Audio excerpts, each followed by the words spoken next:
Didier Raoult. Alors lui, qu'est-ce qu'il devient, ce monsieur-là? On a entendu beaucoup parler pendant le Covid, mais bah là, il nous a ressorti une étude apparemment. C'est nous les gentils, vaccins Covid et cancer, deux études italiennes portant sur 300 000 cas. Même d'ailleurs, 300 000, oui, c'est ça. Et une sud-coréenne portant sur 8 millions de cas, exposant des études épidémiologiques rapportant une augmentation des cancers chez les vaccinés. Plus 37% de plus chez les vaccinés en Corée. Le plus inquiétant est l'augmentation des cancers du pancréas, plus 157% chez les personnes ayant eu deux injections. Les vaccins ADN et ARN sont tous les deux en cause.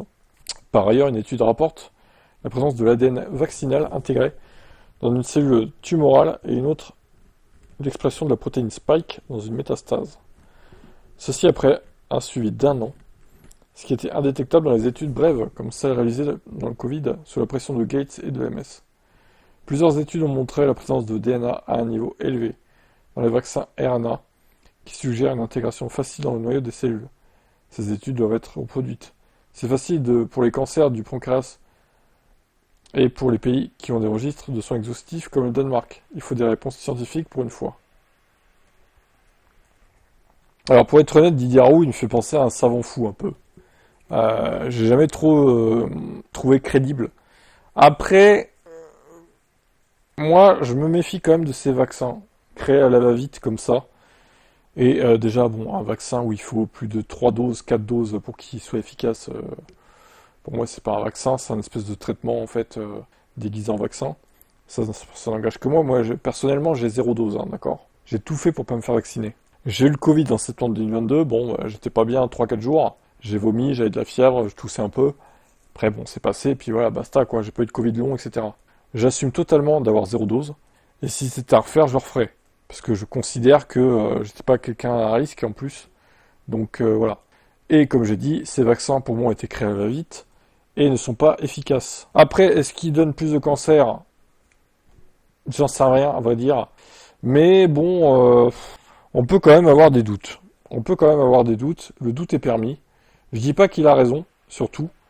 Mais moi, ça m'étonnerait pas qu'il y ait des effets indésirables à long terme sur certaines personnes. Alors, je dis pas toutes non plus. Mais effectivement, chacun a un corps qui réagit différemment à des vaccins ou autres. Et ça m'étonnerait pas que certaines personnes, malheureusement, à cause de ces vaccins-là, eh ben, contractent des cancers, hein, finalement. De toute façon, tout ça, on en aura plus d'infos, je pense, dans les années qui viennent, 5-10 ans. Pour l'instant, c'est encore trop tôt, je pense.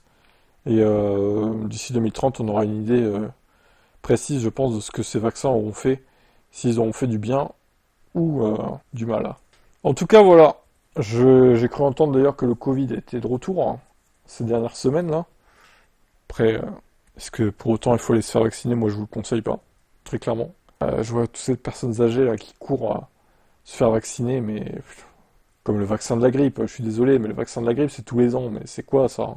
Mais tout ça, c'est un business, hein. On va pas se mentir, hein. Bon bref, j'ai rien de plus à dire. Qu'est-ce que vous en pensez de son étude à Didier? Et dites-moi en commentaire. Et vous, est-ce que vous vous êtes fait vacciner du coup? Ou pas?